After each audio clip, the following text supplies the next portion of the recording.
Olá, hoje a gente vai mergulhar nas ferramentas que o governo usa para tirar os projetos do papel. Sabe, desde uma simples decisão até aquelas parcerias gigantescas e super complexas. A ideia é entender como as coisas realmente acontecem na prática. Pois é, tudo começa com uma pergunta assim. Por trás de cada obra, de cada serviço público que a gente usa no dia a dia, existe um mecanismo legal, um instrumento jurídico específico que torna aquilo tudo possível. E é exatamente esse caminho que nós vamos percorrer agora. Então, esse aqui é o nosso roteiro de hoje. A gente começa com o mais fundamental de todos, o ato administrativo.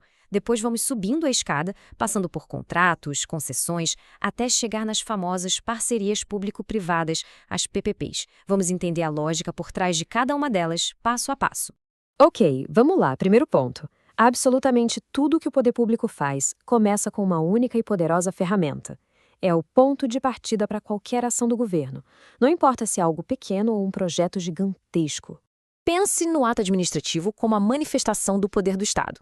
É uma ação unilateral, ou seja, o governo decide e impõe sua vontade para fazer as coisas acontecerem. E o objetivo é sempre um só: atender ao interesse de todo mundo, o interesse público. Tá, mas e quando o governo precisa de um parceiro para fazer alguma coisa? Aí ele não usa um contrato qualquer, desses que a gente vê entre duas empresas. Não, não. Ele usa um instrumento bem diferente, o contrato administrativo. Olha só a diferença fundamental aqui. Num contrato privado comum, a relação é horizontal, né, de igual para igual. Agora, no contrato administrativo, a coisa é vertical. O poder público está lá no topo, definindo as regras e, pasme, podendo até alterar essas regras no meio do caminho. É por isso que se chama contrato de adesão.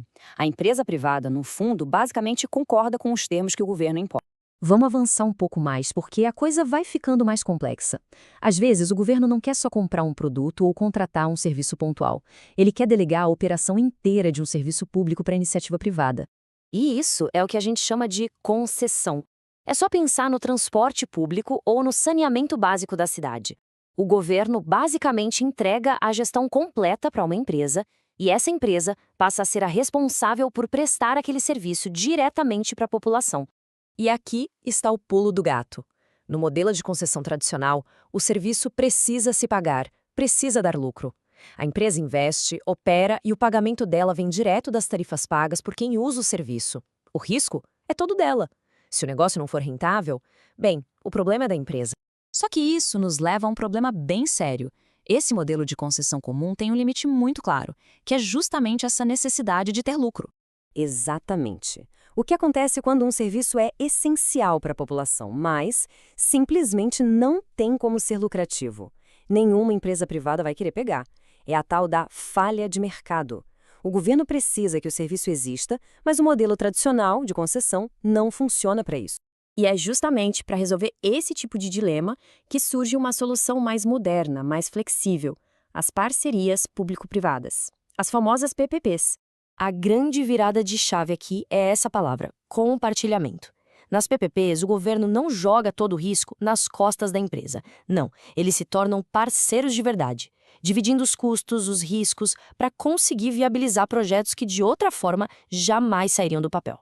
E essa parceria não tem um formato único. Ela pode acontecer de duas maneiras principais, dependendo do tipo de serviço que está em jogo. Vamos dar uma olhada? A primeira é a PPP patrocinada.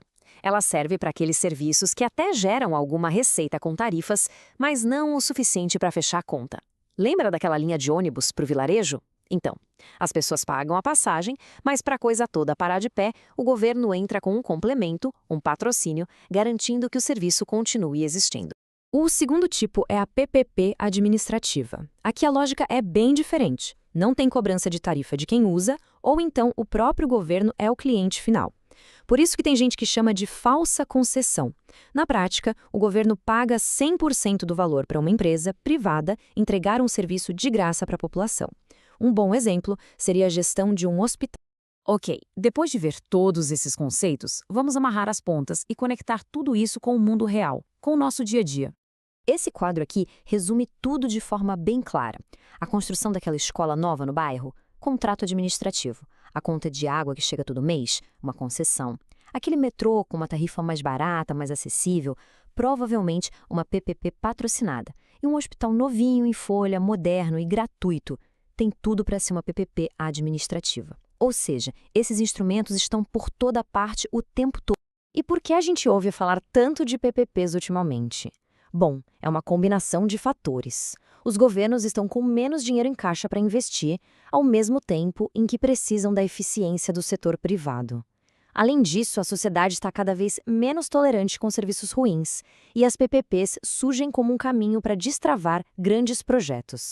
E para a gente fechar, fica uma reflexão, uma pulga atrás da orelha. Com governos e empresas privadas cada vez mais de mãos dadas para construir e gerenciar o que é de todo mundo, a grande questão que fica é, nesse emaranhado de contratos, quem é, no fim do dia, o responsável final pela qualidade do serviço que chega na ponta? Uma pergunta, olha, fundamental para o futuro.